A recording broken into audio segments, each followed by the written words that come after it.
নমস্কাৰ মই জাহিদ আপোনালোকক পুনৰবাৰ স্বাগতম জনাইছো মই ইউটিউব চেনেল জাহিদ ক্ৰিয়েশ্যনছ লৈ যেহেতু মই গুৱাহাটী ইউনিভাৰ্চিটিৰ লগত ৰিলেটেড বহুখিনি ইনফৰমেশ্যন আপোনালোকক আগৰ কেইবাটাও ভিডিঅ'ত মই মোৰ চেনেলত জনাইছো আৰু সেইখিনি ইনফৰমেশ্যনৰ ওপৰত ভিত্তি কৰি মোৰ সেইবিলাক ভিডিঅ'ত কোনোবাই কমেণ্ট কৰিছে তাৰ ভিতৰত এজন ছাবস্ক্ৰাইবাৰে মোক কমেণ্ট কৰি সুধিছিল তেখেতৰ নাম ৰকিবুল হুছেইন তেখেতে মোক সুধিছে দাদা আমাৰ এমএৰ কাৰণে এডমিশ্যনৰ যেটো প্ৰচেছ বা ফৰ্ম ফিলআপ ৰেজিষ্ট্ৰেশ্যন সেই বিষয়ে আমাক অলপ অৱগত কৰক গতিকে সেইটো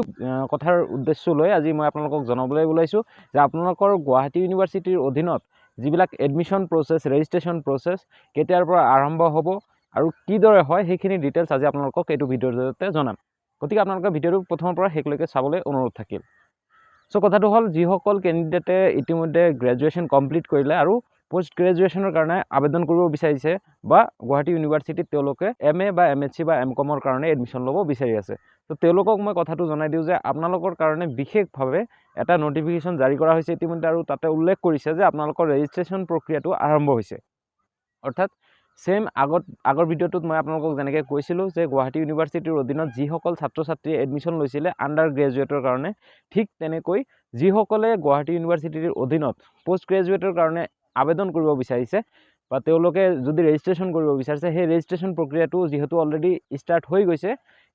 আণ্ডাৰ গ্ৰেজুৱেট আৰু পোষ্ট গ্ৰেজুৱেটেড দুয়োটাৰ কাৰণে সময়সীমা সেম অৰ্থাৎ আপোনালোকৰ ৰেজিষ্ট্ৰেশ্যন প্ৰক্ৰিয়া আৰম্ভ হোৱাৰ ডেট অলৰেডি নটিফিকেশ্যনখন জনাই দিছে কিন্তু লাষ্ট ডেট যেটো আছিল সেইটো আপোনালোকৰ অহা 13 তাৰিখ অৰ্থাৎ 13 জানুৱাৰীত আপোনালোকৰ লাষ্ট ডেট হ'ব আৰু অতিৰিক্ত সময় দিয়া থাকিব 7 দিন অৰ্থাৎ 20 তাৰিখলৈকে আপোনালোকৰ ৰেজিষ্ট্ৰেশ্যন প্ৰক্ৰিয়াটো চলি থাকিব এটো আপোনালোকৰ আণ্ডাৰ গ্ৰেজুৱেট আৰু পোষ্ট গ্ৰেজুৱেট গতিকে দুয়োটা ক্যান্ডিডেটৰ কাৰণে তেওঁলোকে সময়সীমা লাষ্ট ডেট দি দিছে 20 তাৰিখ কিন্তু সেই 20 তাৰিখটো কি হ'ব আপোনালোকৰ ফাইন এটা লৈ সেই ফাইন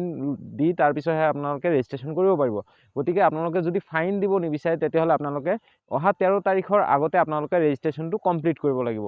যদি আপোনালোকে ৰেজিষ্ট্ৰেশ্যন কেনেকৈ কৰিব লাগে নাজানে মই আগৰ এটা ভিডিঅ' মই অলৰেডি বনাইছো ৰেজিষ্ট্ৰেশ্যনৰ কাৰণে সেইটো ভিডিঅ' মই ডেসক্ৰিপচন বক্সত দি দিম সেই লিংকটোত গৈ আপোনালোকে ৰেজিষ্ট্ৰেশ্যন প্ৰক্ৰিয়াটো জানিব পাৰিব কেনেকৈ এপ্লাই কৰিব লাগে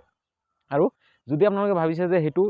আণ্ডাৰ গ্ৰেজুৱেটৰ কাৰণে হয় আমাক পোষ্ট গ্ৰেজুৱেটৰ কাৰণেও লাগে এটা ভিডিঅ' তেতিয়াহ'লে আপোনালোকে কমেন্ট কৰি জনাওক মই নিশ্চয় আপোনালোকক পোষ্ট গ্ৰেজুৱেটৰ কাৰণে ভিডিঅ' এটা বনাই দিম নহলে আপোনালোকে সেম তাতে যেনেকৈ মই আণ্ডাৰ গ্ৰেজুৱেটৰ কাৰণে অপচনটো সিলেক্ট কৰিছিলো সেই অপচনটোৰ ঠাইত আপোনালোকে পোষ্ট গ্ৰেজুৱেট অপচন সিলেক্ট কৰি বাকিখিনি ইনফৰমেশ্যন আপোনালোকে same to same as it is আপোনালোকে বহাই গলে হৈ যাব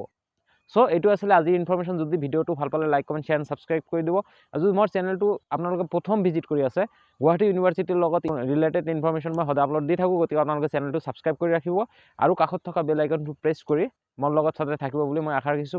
ভিডিঅ'টো চাই কেনেকুৱা লাগিল যদি ভাল লাগিছে তেতিয়াহ'লে কমেন্ট কৰিবলৈ নিশ্চয় নাপাহৰিব লগ পাম পৰৱৰ্তী ভিডিঅ'ত আজি কাৰণে এইখিনি বাই বাই টেক কেয়াৰ জয় অসম